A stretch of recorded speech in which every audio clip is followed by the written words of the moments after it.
ஹரஹர் மகாதேவ்.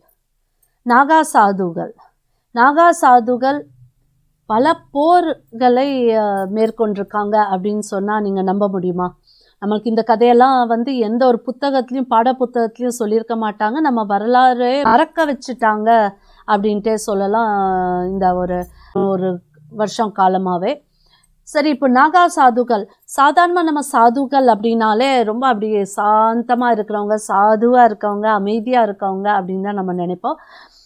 இந்த நாகா சாதுகள் ஆன்மீக ரீதியிலையும் சிறந்தவர்கள்.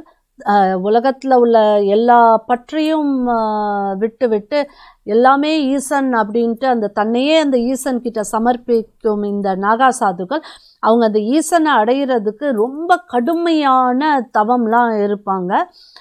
அப்போது ஆன்மீக ரீதியிலும் இவங்க ரொம்ப அதாவது கடுமையான பயிற்சி மூலமாக அவங்க அந்த ஆன்மீக உயர்தலை பெறுறாங்க. அதே நேரத்தில் இந்த நாகா சாதுகள் உடல் ரீதியாகவும் ரொம்ப கடுமையான பயிற்சியை பெற்று போர் வீரர்களாகவும் இருக்காங்க. அப்போ இந்த நாகா சாதுகள் துறவிகள் மட்டும் இல்லாமல் போர் வீரர்களும். நாகா சாதுஸ் ஆர் தி அசெட்டிக் வாரியர்ஸ் அப்படின்னு சொல்லலாம். இந்த நாகா சாதுக்கள் காலங்காலமாக இருந்தாலும் இவங்களை நம்ம குறிப்பாக சொல்லணும் அப்படின்னா இந்த 8ஆம் நூற்றாண்டில் தான் ஆதி சங்கராச்சாரியர் ஒரு பெரிய ஆபத்தை உணர்றாரு. என்ன அப்படின்னா, இந்த இஸ்லாமிய துருக்கிய படையெடுப்பாளர்கள்லாம் பாரதத்துக்குள்ளே நம்ம கோயில்கள் எல்லாம் சேதாரம் பண்ணிட்டு போகிறாங்க. அப்போ இதெல்லாம் காக்கிறதுக்கு, தர்மத்தை காக்கிறதுக்கு, இந்துக்களை காப்பதற்கு ஒரு சேனை தேவை, தனியாக ஒரு சேனை தேவை அப்படின்னு உணர்ந்து இந்த பொறுப்பை யார்கிட்ட கொடுக்குறாரு அப்படின்னா நாகா சாதுகள் கிட்ட கொடுக்குறாரு. அப்போது நாகா சாதுகளில் ஒருங்கிணைச்சு பல குரூப்ஸாக பிரித்து அந்த குரூப்ஸை தான் சின்ன சின்ன குரூப்ஸு, அதான் அக்காடாஸ் அப்படின்னு சொல்லப்படுற அக்காடாஸ்.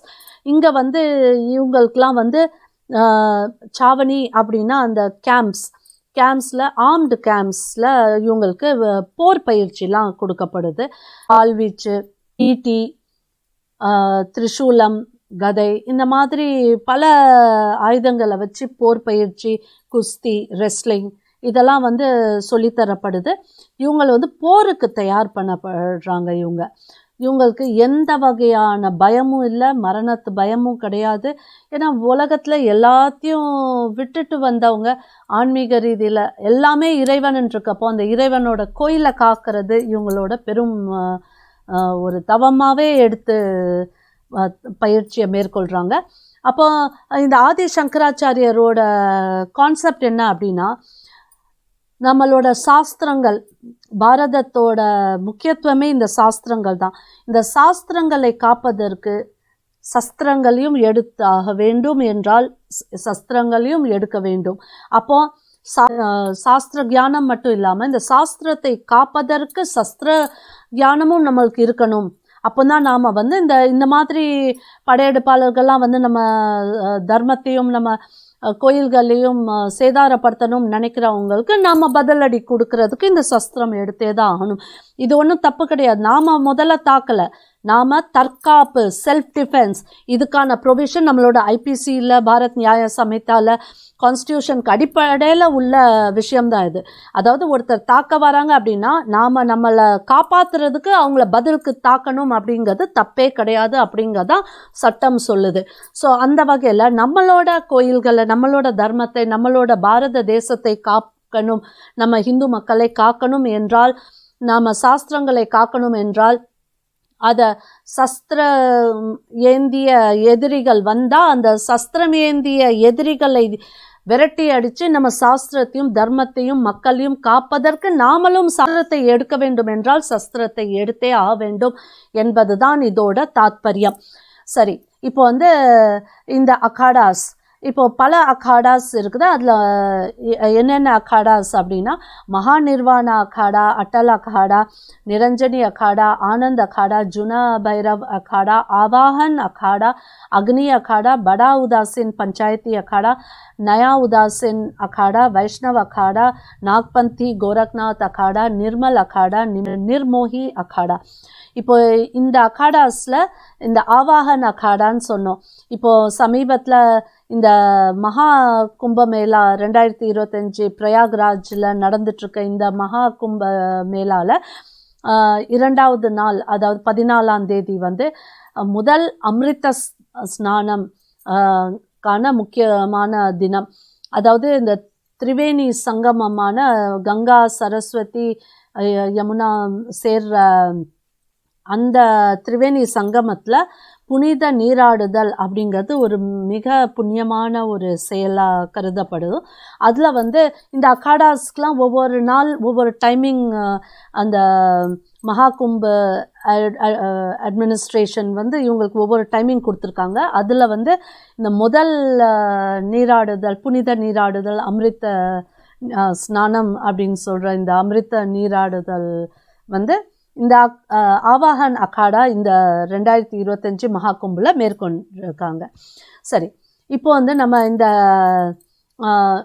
நாகா சாதுஸ் பற்றி வரலாம். இந்த நாகா சாதுஸ் வந்து ரொம்ப கடுமையான சங்கல்பத்தோட கடுமையான ட்ரைனிங் எல்லாம் எடுத்து இவங்கக்கிட்ட உள்ள ஸ்பிரிச்சுவல் உணர்வு எப்படி அப்படின்னா அசட்டிக் ஸ்பிரிட் மற்றும் இந்த வாரியர் ஸ்பிரிட் ரெண்டையும் கலந்து அவங்க கிட்ட, அதுதான் அவங்களோட ஆன்மீகம். இப்போ வந்து இந்த 11ஆம் நூற்றாண்டில் படையெடுப்பாளர்கள்லாம் வர ஆரம்பித்தப்போ இவங்க எந்த அளவுக்கு இந்த நாகா சாதுக்கள் அவங்கள எதிர்த்துருக்காங்க அப்படிங்கிறதையும் நம்ம பார்க்கலாம். இந்த குறிப்புகள்லாம் நம்ம எந்த ஒரு பாடப்புத்தகத்திலையும் வரவில்லை இதுவரைக்கும் அப்படிங்கிறது தான் ரொம்ப ஆச்சரியமான ஒரு விஷயம். நாம் வருத்தப்பட வேண்டிய விஷயமும் கூட. ஏன்னா இளைய தலைமுறை, அடுத்த தலைமுறைக்கு ஒரு வீரம் தேவை அப்படின்னா நம்ம தேசத்தில் உள்ள அந்த வீரத்தை தான் நாம் எடுத்து தரணும் தவிர படையெடுப்பாளர்களோட விஷயத்தை சொல்லி அவங்கள க்ளோரிஃபை பண்ணுறது எந்த வகையிலையும் ஒரு பெரிய விஷயம் கிடையாது அப்படிங்கிறத முன் வச்சுட்டு, இப்போ இந்த நாகா சாதுக்கள் எப்போ என்னென்ன போர்லாம் பங்கேற்றிருக்காங்க, எந்த மாதிரி அவங்க போர் புரிஞ்சிருக்காங்க, எதுலலாம் அவங்க ஜெயிச்சிருக்காங்க, வெற்றி பெற்றிருக்காங்க அப்படிங்கிறத சில உதாரணத்தோடு நம்ம பார்க்கலாம். சில குறிப்புகளோட, ஃபேக்ட்ஸ் அண்ட் ஹிஸ்டாரிக்கல் டேட்ஸோட. சரி, இப்போ வந்து இந்த நாகா சாதுக்களுக்கு பெரும்பாலும் வந்து இந்த கொரில்லா டாக்டிக்ஸ் இதெல்லாம் வந்து ரொம்ப அழகாக கற்றுக் கொடுக்கப்பட்டிருக்கு. அவங்க அதையும் வந்து நிறைய இடத்துல அப்ளை பண்ணியிருக்காங்க. இந்த கொரில்லா டாக்டிக்ஸில் அவங்க புரிஞ்ச போர்லலாம் வந்து எதிரிகள் வந்து திக்குமுக்காடி போயிருக்காங்க அப்படின்ட்டு நாம் நிறைய இடத்துல வரலாற்று பதிவுகளில் நம்ம பார்க்க முடியுது. இப்போ இந்த 1024 வந்து முகமது கஜனி மஹமூத் அவர் வந்து சோம்நாத்தில் உள்ள அந்த சிவன் கோயிலில் வந்து தாக்குறாரு. அப்போது வந்து இந்த நாகா சாதுக்கள் கடுமையான எதிர்ப்பை மேற்கொள்கிறாங்க.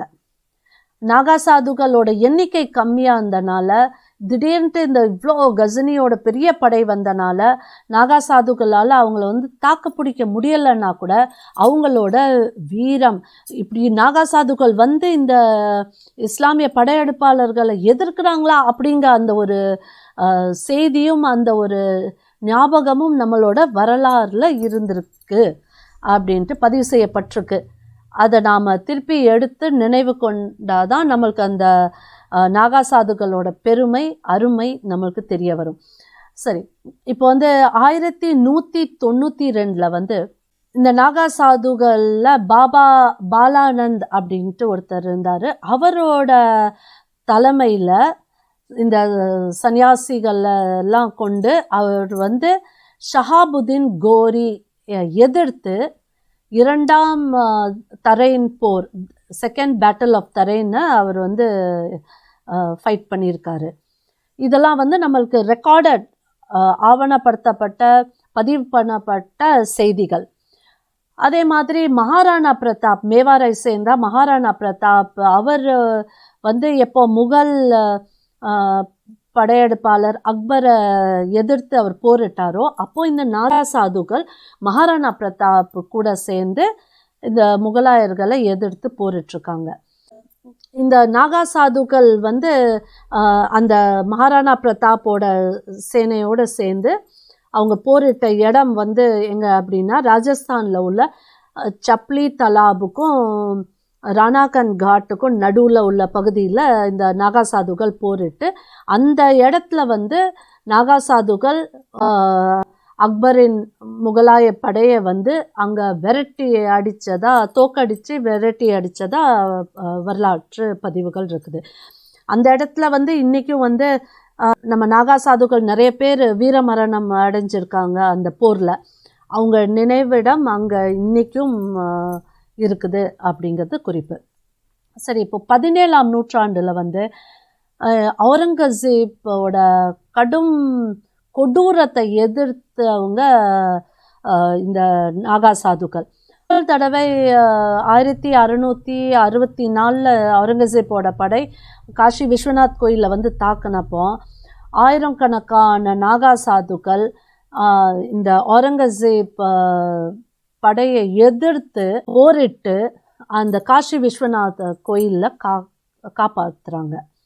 இப்போ இந்த வரலாற்று சம்பவம் வந்து ஜேம்ஸ் ஜி லாச்செட்ஃபீல்ட் அப்படிங்கிறவர் அவரோட புத்தகம் the illustrated encyclopedia of Hinduism volume 1 வந்து அவர் பதிவு செய்கிறாரு.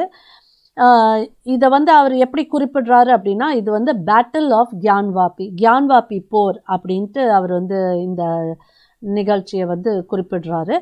அவர் இந்த புத்தகத்தில் எழுதியிருந்தது படி அவர் என்ன சொல்கிறார் அப்படின்னா, நாகா சாதுகள் வந்து மகா நிர்வாணி அகாடாவை சேர்ந்தவங்க. அந்த மகா நிர்வாணி அகாடாவை சேர்ந்த வாரணாசியை சேர்ந்த இந்த நாகா சாதுகள் அவுரங்கசீப் எதிர்த்து போரிட்டு அவுரங்கசீப்போட பெரும் படையை தோக்கடிக்கிறாங்க அப்படிங்கிறத வந்து இவர் வந்து ஜேம்ஸ் ஜி லாச்செட்ஃபீல்ட் வந்து அவரோட புத்தகம் the illustrated encyclopedia of Hinduism volume 1 அவர் குறிப்பிடுறாரு. அடுத்தது இந்த 1666 வந்து இந்த அவுரங்கசீப்போட படை ஹரித்வார் கும்ப மேளாவில் போய் அங்கே வந்து ஹிந்துக்கள்லாம் ஒன்று சேருவாங்களா. அப்போ அவங்களோட எஜெண்டா என்னது, இந்த படையெடுப்பாளர் இஸ்லாமிய படையெடுப்பாளர்களோட எஜெண்டாவே வந்து இந்துக்களை ஒன்று சேர வைக்கக்கூடாது, அங்கே போய் அவங்கள தாக்கணும் அப்படிங்கிற அந்த எஜெண்டா மேற்கொண்டு அவர் அவுரங்கசீப் வந்து அவரோட படையை கொண்டுட்டு போய் ஹரித்வார் கும்பமேளாவில் போய் இந்த இந்துக்கள் ஒன்று கூடுற அந்த இடத்துல வந்து தாக்குதல் நடத்துகிறாரு. பல கோயில்களை இடிக்கிறாரு. பெண்கள் தங்களோட மானத்தை காப்பதற்காக யமுனை நதியில் குதித்து தங்களோட உயிர்களை இழந்திருக்காங்க. இந்த இஸ்லாமிய படையெடுப்பாளர்கள் கையில் சிக்கக்கூடாதே அப்படிங்கிறதுக்கு பல இந்துக்கள் மதம் மாற்றப்பட்டாங்க. பல கொடுமைகள்லாம் இந்துக்கள் மேலே நடந்துச்சு, தாக்குதல் நடந்துச்சு. அப்போ அந்த இடத்துல நாகா சாதுகள் அப்படி பொங்கி எழுந்து வந்து இந்த முகலாய படை அவுரங்கசீப்போட முகலாய படையை எதிர்த்து போரிட்டு அவங்கள விரட்டி அடிக்கிறாங்க ஹரித்வார் மகா கும்பு மேலா. அப்போ இந்த அவுரங்கசீப் வந்து இங்கே அடைஞ்ச அந்த தோல்வி, அந்த நாகா சாதுகள் கொடுத்த பதில் அடி, அந்த வேகம், அந்த வெறியோட வந்து அவங்க தாக்குன தாக்கம் வந்து அவுரங்கசீப் 3 வருஷம் எந்திக்க முடியாத அளவுக்கு உள்ள பாதிப்பு.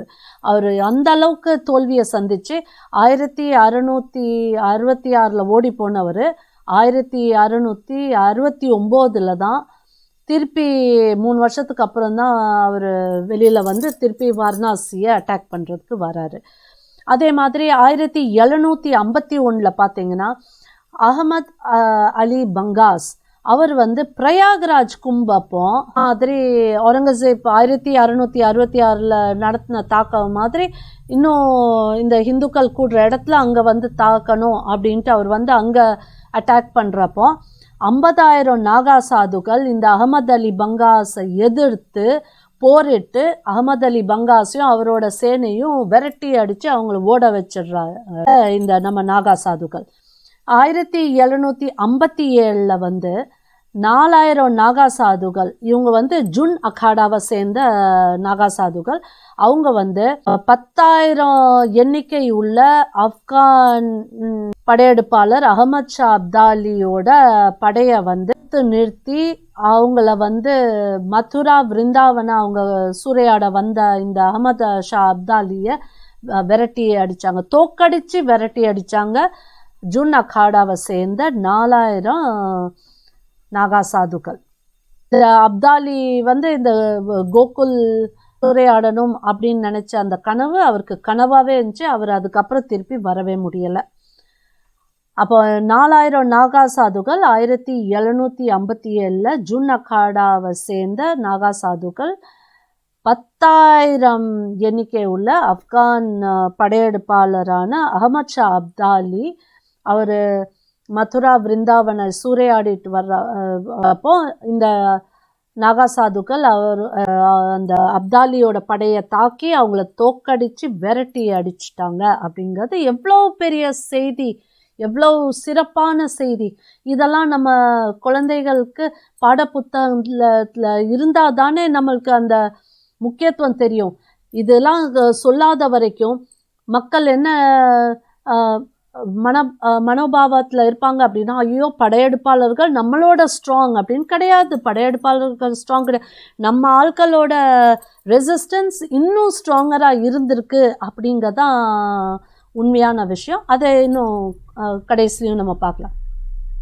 சரி, இப்போ அவுரங்கசீப் வந்து அவரோட புகழ் அப்படிங்கிற அந்த பரவலான ஒரு நோக்கம் வந்து அவருக்கு தடப்பட்டு போது யாருனால, அவரோட எக்ஸ்பேன்ஷன், எம்பையரோட எக்ஸ்பேன்ஷன் தடப்பட்டு போகிறதுக்கு ஒரு முக்கியமான காரணம் அப்படின்னு சொல்லியாச்சுன்னா இந்த நாகா சாதுகள். அதனால் இந்த நாகா சாதுகளை எதிர்த்து அவுரங்கசீப் வந்து ஒரு ஃபர்மன் இஷ்யூ பண்ணுறாரு. அதாவது நாகா சாதுகள் கையில் ஆயுதங்கள் ஏந்தி வரக்கூடாது ராஜ்யத்துக்குள்ள அப்படிங்கிற ஒரு ஆர்டரை வந்து அவர் வெளியிடுறாரு அவுரங்கசீப். அந்த அளவுக்கு பயந்து போயிட்டாங்கன்னு தான் நம்ம எடுக்கணும். அந்த அளவுக்கு அவங்களால நாகா சாதுகளோட தாக்கத்தை எதிர்கொள்ள முடியாதனால பயத்தில் இப்படி ஒரு ஃபர்மனை இஷ்யூ பண்ணுறாங்க. நாகா சாதுகள் சாதாரண ஆட்களை யாரையும் தாக்கலையே. இந்த படையெடுப்பாளர்கள், கோயிலில் சேதாரப்படுத்துகிறவங்க, மக்கள், இந்து மக்களுக்கு தொந்தரவு கொடுக்குறவங்கள தான் வந்து இவங்க எதிர்க்கிறாங்க. சரி, இப்போ நாகா சாதுகள் வந்து குஜராத்தில் உள்ள நிசாம் ஆஃப் ஜுனாகட் அவரையும் அவங்க படையும் வந்து எதிர்த்து போரிடுறாங்க. இதில் வந்து இந்த போரில் வந்து இந்த நாகா சாதுகள் நிசாமை தோக்கடித்து அவங்க படையை விரட்டி அடிக்கிறாங்க. இப்போ இந்த மராட்டா எம்பையர், அதாவது பாரதத்தில் பல இடங்களில் இந்த முகலாயர்கள் பிடிச்சிட்டு வர்றப்போ அங்கே மராட்டா எம்பையர் வந்து சத்ரபதி சிவாஜி தலைமையில் அந்த மராட்டா எம்பையர் உருவாகிறது வந்து அப்படியே அந்த ஆக்கிரமித்து வந்த அந்த முகலாயர்களை அப்படியே தள்ளி ஏதோ ஒரு மூளைக்கு அனுப்பி விடுறாங்க மராட்டா வீரர்கள். அப்போ இந்த மராட்டா எம்பையரோட இந்த எக்ஸ்பேண்டிங் ப்ராசஸில் வந்து, அதாவது முகலாயர்களை பின்னோக்கி தள்ளி போயிட்டு அந்த இடத்தெல்லாம் தனக்குள்ள தங்கள் ராஜ்யத்துக்குள்ளே கொண்டுட்டு வர்ற அந்த முயற்சி அப்போ மராட்டா கூட சேர்ந்து அவங்களோட சேனையில் சேர்ந்து அவங்க கூட போர் புரிஞ்சவங்க இந்த நாகா சாதுக்களும் இருக்கிறாங்க அப்படிங்கிறத நாம் தெரிஞ்சுக்கணும். பல மராட்டா அரசர்கள் வந்து இந்த நாகா சாதுகளோட பல அகாடாஸோட அலையன்ஸை ஃபார்ம் பண்ணி எதிரிகளை போரிடுறதுக்கு இந்த நாகா சாதுக்களோட உதவியும் அவங்க நாடி இருக்காங்க அப்படின்ட்டு சில உதாரணங்கள் அப்படின்னு பார்த்தாச்சுன்னா, மராட்டா அரசர் மகாஜி ஷிண்டே அவர் வந்து இந்த நாகா சாதுஸை தன்னோட படையில் ஆர்மிலேயே சேர்த்து ரெக்ரூட் பண்ணி அவங்க முயற்சியோட அவங்களோட உதவியோட பல போர்களை புரிஞ்சிருக்காரு. அடுத்தது இந்த மூணாம் பானிபட் போர், தேர்ட் பானிபட் வார் 1761 நடந்தது. அப்போ வந்து கிட்டத்தட்ட 5000 நாகா சாதுக்கள் மராட்டா சைடுலேருந்து மராட்டா ராஜ்யத்தோட சேர்ந்து அவங்க பக்கத்தில் இருந்து அகமது ஷா அப்தாலியை எதிர்த்து போரிட்டுருக்காங்க. மராட்டா சேனாதிபதி சதாசிவராவ் பாவ் அவர் வந்து முழுமையாக இந்த துறவி வீரர்கள் அசட்டிக் வாரியர்ஸ் ஆன நாகா சாதுஸ் மேலே தான் அவருக்கு ரொம்ப நம்பிக்கை வச்சுருந்தார். இப்போ இதில் வந்து என்ன அப்படின்னா 1761 மராட்டியர்கள் இந்த மராட்டா எம்பையர் தோற்கடிக்கப்பட்டன. ஆனால் மறுபடியும் அவங்க எந்திரிச்சு 1803 டெல்லியை கேப்சர் பண்ணுறாங்க. அப்போ அந்த முயற்சியிலையும் நாகா சாதுக்கள் இந்த மராட்டா எம்பையர் கூட தான் இருந்து அந்த டெல்லியை கேப்சர் பண்ணுறதுக்கு உதவியாக இருந்திருக்காங்க. ஸோ இந்த படையெடுப்பாளர்கள் எதிர்த்து மட்டும் இல்லை, நாகா சாதுக்கள் பிரிட்டிஷர்ஸ், போர்ச்சுகீஸ், டச் இந்த மாதிரி காலனித்துவவாதிகளை எதிர்த்தும் பல போராட்டங்களை நடத்தியிருக்காங்க, பல போர்களை நடத்தியிருக்காங்க அப்படிங்கிறது அதில் இருக்க சில விஷயங்களை பார்க்கலாம். 16ஆம் நூற்றாண்டில் இந்த போர்த்துகீஸ்காரங்க கோவாக்குள்ளே வந்து அங்கே வந்து நீங்கள் சர்ச் பண்ணி பார்த்தா தெரியும், கோவா இன்க்விசிஷன் அப்படின்ட்டு. அதாவது அங்கே வந்து மத ரீதியாக மதத்தை புகுத்துவதற்கு இங்கே இருக்க இந்துக்களை கிறிஸ்துவர்களாக மதம் மாற்றுவதற்காக இந்த ரிலீஜியஸ் பர்சிக்யூஷன் நடந்திருக்கு. பர்சிக்யூஷன் ஆஃப் ஹிந்துஸ், அதாவது ஹிந்துக்கள் கொல்லப்பட்டாங்க, உயிரோடு எரிக்கப்பட்டாங்க, பலரோட கை வெட்டப்பட்டுச்சு. அது இன்றைக்கும் வந்து அங்கே ஒரு பில்லர் இருக்குது கோவாவில், ஹாத் கட்ராவ் பில்லர் அப்படின்ட்டு. அங்கே என்ன அப்படின்னா, ஹிந்துவாக இருந்து கிறிஸ்துவராக மதம் மாறாத மக்களோட கையை வந்து அங்கே வெட்டப்பட்டது. அப்படி பல கொடுமைகள், பலரை வந்து பாதி உயிரோட அப்படி ஈட்டியில் குத்தி உயரமாக கட்டி விட்டு அங்கே கழுகெல்லாம் வந்து அவங்கள கொத்தி கொத்தி சாப்பிட்ற அளவுக்கு அந்த மாதிரி கொடுமைகள்லாம் நிறைய நடந்து அதில் பயந்து போய் மதம் மாறினவங்க தான் பலர். ஆனால் அப்படியும் கோவா முழுவதும் மதம் மாறாமல் இருந்ததுக்கு காரணம் வந்து ஒரு காரணம் வந்து இந்த மாதிரி நாகா சாதுக்கள் வந்து அங்கே எதிர்ப்பு தெரிவிச்சிட்டு இருந்தனால தான். எங்கள் மக்களை ஹிந்துக்களை நீங்கள் எப்படி கன்வெர்ட் பண்ணாதீங்க அப்படின்ட்டு அந்த ஹிந்துக்களை காக்கிறதுக்கு வந்த வீரர்கள் தான் இந்த நாகா சாதுக்கள். ஏன்னா இந்த போர்ச்சுகீஸ் அஜெண்டா வந்து மதம் மாற்றுதல் இருக்கிற வணிகம் அப்படின்ட்டு வந்துட்டு அதுக்கப்புறம் அவங்க வந்து மத மாற்றத்தில் தான் ஈடுபட்டாங்க. ஹிந்துக்களை எல்லாம் கிறிஸ்துவர்களாக மாற்றணும் அப்படிங்கிற அந்த அஜெண்டாவோடு அவங்க செயல்பட்டப்போ இந்த நாகா சாதுக்கள் அங்கே வந்து கடுமையான ரெசிஸ்டன்ஸை கொடுத்தாங்க. அப்போ அங்கேயும் வந்து இந்த போர்ச்சுகீஸ் ஆஃபீஷியல்ஸ் வந்து ஒரு ஆஃபிஷியல் ஆர்டரை வந்து இஷ்யூ பண்ணுறாங்க. அதாவது நாகா சாதுஸ் கோவாக்குள்ளே என்ட்ரு ஆகக்கூடாது அப்படின்ட்டு அவங்க தடை போடுறாங்க. வெளியிலேயே உள்ளே வந்தால் தான் நம்மளோட அஜெண்டாவுக்கு வந்து ஆபத்து, நாம் இங்கே ஹிந்துக்களை மதம் மாற்ற முடியாது அப்படின்ட்டு அந்த போர்ச்சுகீஸ்காரங்க நாகா சாதுக்களை வெளியிலேயே நிறுத்துறாப்புல ஆர்டர்ஸ், ஆஃபிஷியல் ஆர்டர்ஸை போட்டு அவங்கள வரவிடாமல் ஆக்குறாங்க. ஆனாலும் நாகா சாதுக்கள் அங்கங்கே கடுமையான ரெசிஸ்டன்ஸை கொடுத்தனால்தான் போர்ச்சுகீஸ்காரங்களால் கோவாவில் உள்ள அத்தனை மக்களையும் கிறிஸ்துவர்களாக மதம் மாற்ற முடியலை. ஆனால் அவங்க ஒரு நல்ல எண்ணிக்கை, கணிசமான எண்ணிக்கை மக்களை வந்து மாற்றுறதுக்கு அவங்க வெற்றி அடைஞ்சாலும் முழுமையாக அவங்களால மாற்ற முடியலை. சரி, இப்போ அடுத்தது வந்து இந்த நாகா சாதுக்கள் வந்து 1764 வந்து பேட்டில் ஆஃப் பக்சர் ஃபைட் பண்ணுறாங்க. யாரை எதிர்த்து அப்படின்னா ஈஸ்ட் இந்தியா கம்பெனி ஆர்மியை எதிர்த்து. இப்போ பெங்காலில் உள்ள ஃபேமஸ் சன்யாசி வார் அப்படின்னு சொல்லப்படுற இது வந்து பிரிட்டிஷர்ஸை எதிர்த்து போரிடுற அந்த குறிப்புகள் வந்து அதுக்கான எக்ஸ்பிளனேஷன்ஸ் வந்து கவிஞர் பங்கிம் சந்திர சாட்டர்ஜி அவர் எழுதின அந்த புத்தகம் ஆனந்த் மாத்தில் இதுக்கான குறிப்புகள்லாம் இருக்குது. இப்போது நம்ம பார்க்கணும், இந்த நாகா சாதுக்கள், இந்த சன்னியாசிகள் அவங்களோட வீரம், அந்த வேகத்தோட, எந்த ஒரு உணர்வோட தேசத்தை காப்பாற்றணும் அப்படிங்கிற அந்த உணர்வோடு அவங்க போரிட்டாங்களோ ஆங்கிலேயர்களை எதிர்த்து, அந்த உணர்வு தான் பங்கிம் சந்திர சாட்டர்ஜி அவரோட ஆனந்த் மாத்தில் கவிதைகளில் எழுதுனதில் அந்த இன்ஸ்பிரேஷனில் எழுதின அந்த கவிதையில் உள்ள ஒரு பகுதி தான் நம்மளோட நேஷ்னல் சாங், தேசிய பாடலான வந்தே மாத்திரம்.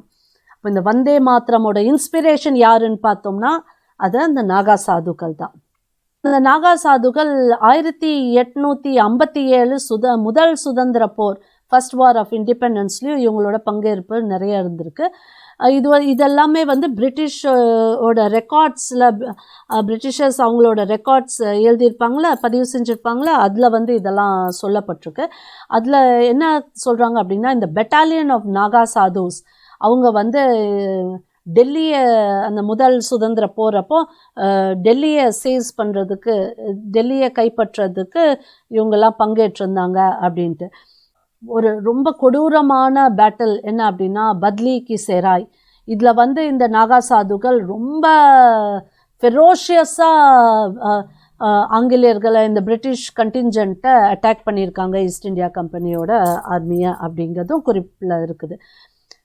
பிரிட்டிஷ் ரெக்கார்டு இன்னும் என்ன காட்டுது அப்படின்னா, இந்த நாகா சாதுஸ் வந்து தொடர்ச்சியாக பிரிட்டிஷர்ஸ்க்கு எதிராக ரெசிஸ்டன்ஸை கொடுத்துட்டு இருந்திருக்காங்க, எதிர்ப்பை தெரிவிச்சிட்டு இருந்திருக்காங்க அந்த பிரிட்டிஷ் காலனித்துவவாதிகளை எதிர்த்து. அது குறிப்பாக எங்கே அப்படின்னா பாரதத்தோட வடக்கே உள்ள நார்தர்ன் பார்ட் ஆஃப் பாரத்தில். இப்போ சுதந்திர போராளிகள் இருப்பாங்களா, அவங்களுக்கெல்லாம் வந்து இந்த உளவு செய்திகள், இன்டெலிஜென்ஸ் ரிப்போர்ட்ஸை வந்து இந்த நாகா சாதுகள் கேதர் பண்ணி அவங்களுக்கு கொடுத்துட்டு இருந்ததாகவும் குறிப்பிடப்பட்டிருக்கு. இது எப்போ அப்படின்னா இந்த 1857 1857 ஃபர்ஸ்ட் வார் ஆஃப் இண்டிபெண்டன்ஸ் அப்போ. அப்புறம் இந்த நாகா சாதுகள் வந்து சன்யாசி மூமெண்ட்டுன்ட்டு ஒன்று லான்ச் பண்ணி அதில் வந்து இந்த பிரிட்டிஷ் காலனைசர்ஸை எதிர்த்து பல போராட்டங்கள் நடத்தியிருக்காங்க. முக்கியமானது வந்து இந்த பிரிட்டிஷ் காலனைசர்ஸ், இந்த காலனித்துவவாதிகள் அவங்க வந்து ரொம்ப ரொம்ப ஹெவி டேக்ஸை வந்து நம்ம இந்தியன்ஸ் மேலே போட்டிருந்தாங்க. அப்போது இந்த டேக்ஸை வந்து வரியை வந்து நீக்க சொல்லி இந்த நாகா சாதுகள் அவங்க இந்த மூமெண்ட்டில் அஜிடேஷன்ஸ் பண்ணியிருக்காங்க. சொல்லப்போனால் இதோட விளைவு என்ன ஆச்சு அப்படின்னா, இந்த பிரிட்டிஷ் காலனித்துவவாதிகள் டோட்டலாக அந்த வரியை வந்து நீக்கலை, ஆனால் அவங்க ஒரு பெரிய தொகையை போட்டதை வந்து குறைச்சிருக்காங்க அப்படிங்கிறது இதோட விளைவாக நம்ம பார்க்கலாம். அந்த அளவுக்கு இவங்க வந்து தாக்கத்தை ஏற்படுத்த முடிஞ்சிருக்கு இந்த நாகா சாதுகள் அப்படின்னு தெரியுது. இந்த நாகா சாதுகளோட எதிர்ப்பு, இந்த பிரிட்டிஷ் காலனித்துவவாதிகளை எதிர்த்து உள்ள எதிர்ப்பு வந்து தொடர்ந்து ஒரு 30 வருஷத்துக்கு மேலாவே அவங்க எதிர்த்து வந்துட்டு இருந்திருக்காங்க அப்படிங்கிறது நம்ம பார்க்க முடியுது. நாகா சாதுக்கள் மகாத்மா காந்தி அவர் ஆரம்பித்த இந்த நான் கோஆப்ரேஷன் மூவ்மெண்ட்லேயும் நாகா சாதுக்கள் பங்கேற்றாங்க. அதில் அவங்க இன்னொன்று என்ன பண்ணாங்க அப்படின்னா, வீடு வீடாக போய் ஒவ்வொரு வீட்டுக்கும் போய் மக்களை வந்து இந்த நான் கோஆப்ரேஷன் மூமெண்ட்டில் பங்கேற்கணும், சுதந்திர போராட்டத்துக்காக பங்கேற்கணும் அப்படின்ட்டு அழைப்பை வந்து அவங்க கொடுத்துட்டு வந்திருக்காங்க அப்படிங்கிற ஒரு செய்தியும் நம்மளுக்கு தெரிய வருது. இதெல்லாம் வந்து பல வரலாற்று ஆசிரியர்கள் அவங்களோட புத்தகங்களில் பதிவு செஞ்சுருக்காங்க. இதெல்லாம் நாம் தேடி கண்டுபிடிச்சாதான் நம்மளுக்கு இந்த விஷயங்கள்லாம் தெரியும். இந்த நிகழ்வுகள்லாம் நம்மளுக்கு என்னத்தை காட்டுது அப்படின்னா, இந்த நாகா சாதுகள் ரொம்ப ஆக்டிவாக வந்து நம்ம கோயில்களையும் புனித ஸ்தலங்களையும் இந்த இஸ்லாமிய படையெடுப்பாளர்கள்கிட்ட இருந்தும் நம்ம பாரத தேசத்தை பிரிட்டிஷ் காலனித்துவவாதிகள்கிட்ட இருந்தும் காக்கிறதுக்கு அவங்களோட பெஸ்ட் அவுட்புட்டை அவங்க வந்து கொடுத்துருக்காங்க அப்படின்ட்டு தான் தெரிய வருது. நாகா சாதுகளுக்கு மரணத்தை பற்றி பயம் கிடையாது. ஏன்னா அவங்க அந்த மரணத்தையே மிருத்யுவே ஜெயம் பண்ண அந்த மிருத்யுஞ்செய கிட்ட தன்னை வந்து சமர்ப்பிச்சுட்டாங்க. அதனால அவங்களுக்கு இருக்கிறது எல்லாமே இந்த தேசத்தில் இருக்கும் இந்த தர்மத்துக்கான தலைவர் ஈசன், அவ்வளோதான். அப்போது அவங்களோட முழு கான்சன்ட்ரேஷனும் ப்ரொடெக்ஷன் ஆஃப் பாரத் மாதா, அந்த பாரத தாயோட இந்த தர்மம், சனாதன ஹிந்து தர்மம், இதுதான் அவங்களோட நோக்கம். அப்போ இப்போவும் நம்மளுக்கு வந்து சுதந்திரத்துக்கு அப்புறமும் இந்த நாகா சாதுக்கள் அவங்களோட தொண்டை செஞ்சிட்டு தான் இருக்காங்க. இன்றைக்கி இந்த மாடர்ன் டேஸில் வந்து நாகா சாதுக்கள் எந்த அளவுக்கு உலக நலத்துக்காக பயன்படுறாங்க அப்படின்னா என்விரான்மெண்டல் கன்சர்னுக்கு அவங்க வந்து குரல் கொடுக்குறாங்க. அதுவும் வந்து குறிப்பாக நம்ம சொல்லணும் அப்படின்னா கங்கை நதியில் இருக்கும் பொல்யூஷனை எதிர்த்து அவங்க குரல் கொடுத்துருக்காங்க அப்படின்ட்டு. இன்றைய காலத்தில் ஆண்கள் மட்டும் இல்லாமல் பெண்களும் பலர் இந்த நாகா சாது பயிற்சியை மேற்கொண்டு அவங்களும் நாகா சாதுவி வந்திருக்காங்க. ஒவ்வொரு கும்பமேளாலையும் இந்த நாகா சாதுகள் அவங்கவுங்க இருக்க இடத்துல இருந்து எல்லோரும் ஒன்று சேர்ந்து அப்பப்போ என்ன ஒரு செய்தியை தெரிவிக்கிறாங்க அப்படின்னா, நாங்களாம் இருக்கிறோம், இந்துக்களே உங்களுக்காக நாங்கள் இருக்கிறோம், சனாதன தர்மத்தை காக்கிறதுக்கு நாங்கள் இருக்கிறோம், நம்ம மாத்ருபூமி பாரதத்தை காப்பதற்கு நாங்கள் இருக்கிறோம் அப்படிங்க அவங்களும் இந்த தேசத்தையும் தர்மத்தையும் மக்களையும் காக்கிற பொறுப்பில் அவங்களும் இருக்கிறாங்க அப்படிங்கிறத அப்பப்போ வந்து நமக்கு தெரிவிச்சுட்டு திருப்பி அவங்களோட இருப்பிடத்துக்கு போயிடுவாங்க.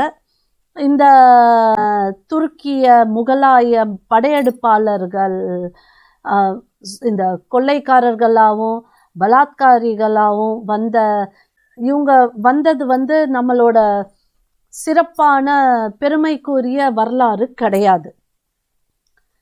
இந்த துருக்கிய முகலாயர் படையெடுப்பாளர்கள்லாம் வந்தது வந்து நம்மளோட பாரதத்தோட வரலாறுல இருக்கும் கரும்புள்ளி அப்படின்னு தான் நம்ம எடுத்துக்கலாம்.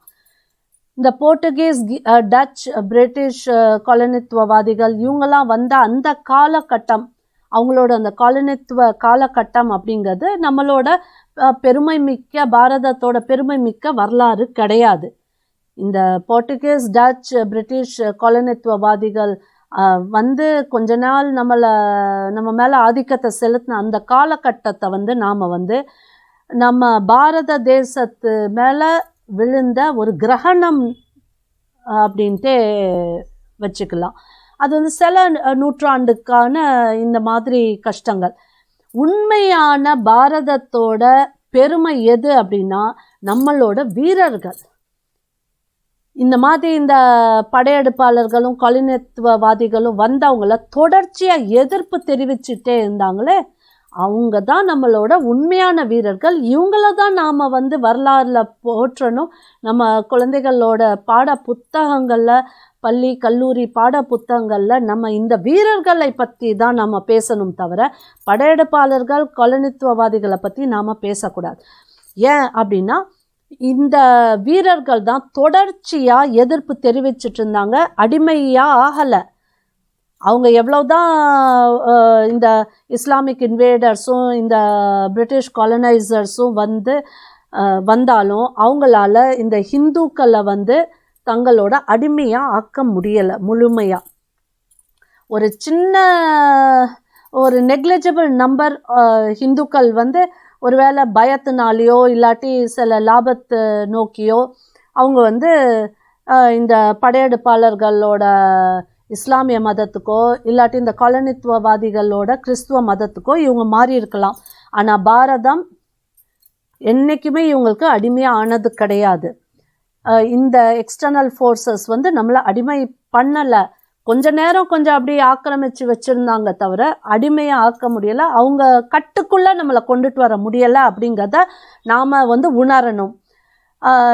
இது எப்படி, இதை ஒரு சின்ன உதாரணமாக சொல்லணும் அப்படின்னா, நம்மளுக்கெல்லாம் நம்ம ஆரோக்கியமாக இருக்கிறோம், திடீர்னுட்டு ஒரு வைரல் காய்ச்சல் ஒன்று வந்துட்டு, ஒரு காய்ச்சல் வந்தனால அந்த வைரஸ் தாக்குதல்னால நாம் வந்து காய்ச்சல்காரர் அப்படின்னு நம்ம சொல்ல முடியுமா? கிடையாது. அது வந்து ஒரு 7 நாள் 10 நாளுக்குள்ளே அந்த ஆன்டிபாடிஸ், நம்மளுக்கு உடம்புக்குள்ளே இருக்க ஆன்டிபாடிஸ் அந்த வைரஸை விரட்டி விட்டு காய்ச்சல் சரியாயிடுது. அப்போ நம்ம திருப்பி ஆரோக்கியமாக ஆகிறோம். அதே மாதிரி தான் இந்த காலனித்துவவாதிகள் படையெடுப்பாளர்கள் வந்தனால அவங்க நம்மளை வந்து ஆக்கிரமிச்சிட்டாங்கன்னு நம்ம சொல்லக்கூடாது. ஏதோ அந்த வைரஸ் மாதிரி அவங்க வந்தாங்க, நம்மளோட ஆன்டிபாடிஸ், நம்மளோட வீரர்கள் அவங்கள எதிர்த்து போரிட்டு அவங்கள விரட்டி விட்டாங்க. அப்போ நம்மளோட பாரம்பரியம், பாரத தேசத்தோட பண்பு, சனாதன ஹிந்து தர்மம், வேத பூமி, இது ஞான பூமியாக இருக்கும். இந்த பாரத தேசம் என்றைக்கும் அதோட தன்மையில் தான் இருக்கும், தவிர இந்த வந்த காய்ச்சல் போல் காய்ச்சல்காரனாக மாறிடாது. நாம் ஆரோக்கியமாக தான் இருக்கிறோம். இன்னும் உணர்ந்து மேற்கொண்டு காய்ச்சல் நம்மளை எதுவும் சைடு எஃபெக்ட்ஸ் பண்ணிடாத அளவுக்கு நாம் எதிர்கொள்ளணும். நம்மளோட எதிர்ப்பு சக்தியை நாம் அதிகரிக்கணும். மீண்டும் மீண்டும் காய்ச்சல் நம்மளை தாக்கக்கூடாது அப்படிங்கிறது நம்ம உடல் ஆரோக்கியத்துக்கு மேலே நாம் எந்த அளவுக்கு நாம் அக்கறையை வைப்போமோ அதே மாதிரி தான் தேசத்துக்கும் தர்மத்துக்கும் நாம் வைக்கணும்.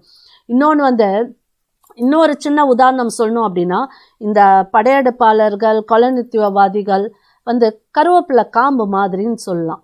எப்படி அப்படின்னா, ஒரு சாம்பார் சாதத்தில் ஒரு கருவேப்பிலை காம்பு வந்துட்டனால அந்த சாம்பார் சாதம் கருவேப்பிலை காம்பு சாதமாக மாறிடாது.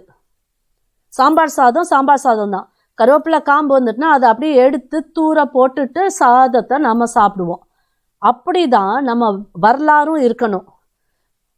நம்ம பாட புத்தகங்களில் கொடுக்க வேண்டிய வரலாறு எப்படி இருக்கணும் அப்படின்னா, இது சாம்பார் சாதம், இதில் படையெடுப்பாளர்கள் கொலனித்துவவாதிகள் கருவேப்பிலை காம்பு மாதிரி உள்ளே வந்தாங்க, நாம் அதை கவனித்து அதை எடுத்து தூர போட்டுட்டு சாம்பார் சாதம் நம்மளோட பாரம்பரியமான வரலாற்றை நாம் நம்ம குழந்தைகளுக்கு ஊட்டணும் அப்படிங்கிறதான் இதோட தாத்பரியம். அப்போ பாரத பூமி என்றும் வேத பூமி, ஞான பூமி, சனாதன ஹிந்து தர்ம பூமி. நம்மளோட நாகா சாதுகளோட பங்களிப்பு மகத்தானது. நம்ம தேசத்தையும் தர்மத்தையும் காப்பதற்கு பலங்கும் இதில் இருக்குது அப்படிங்கிறத நாம் நினைவு கொள்ளணும். இந்த வீரர்கள், நம்மளோட பாரத சனாதன ஹிந்து வீரர்களும் நம்ம சனாதன வீர பாரம்பரியத்தையும் நம்ம அடுத்த தலைமுறைக்கு எடுத்து கொடுத்து, ஆதி சங்கராச்சாரியர் அவர்களோட நோக்கம் சாஸ்திரத்துக்கு நம்மளோட சஸ்திரமும் எடுக்கணும் அப்படின்னா அதையும் எடுக்க வேண்டியதாக இருந்தால் சஸ்திர ஞானமும் இருக்க வேண்டும் அப்படிங்கிறத இந்த நாகா சாதுகள் நல்லா உணர்ந்து நம்மளுக்காக, பாரதத்துக்காக, இந்து தர்மத்துக்காக, நம்ம கோயில்களை காப்பதற்காக என்றும் அவர்கள் இருக்கிறார்கள் என்று உணர்த்துகிறார்கள். நம்மளுக்காக அவர்கள் பயிற்சி எடுத்துக்கொண்டு இருக்கிறார்கள். ஆன்மீகத்திலையும் அவர்கள் சிறந்தவர்கள். These ascetic warriors, the Naga Sadhus are really great. நம்மளோட நாகா சாதுகளை போற்றி வணங்குவோம். ஹர ஹர மகாதேவ்.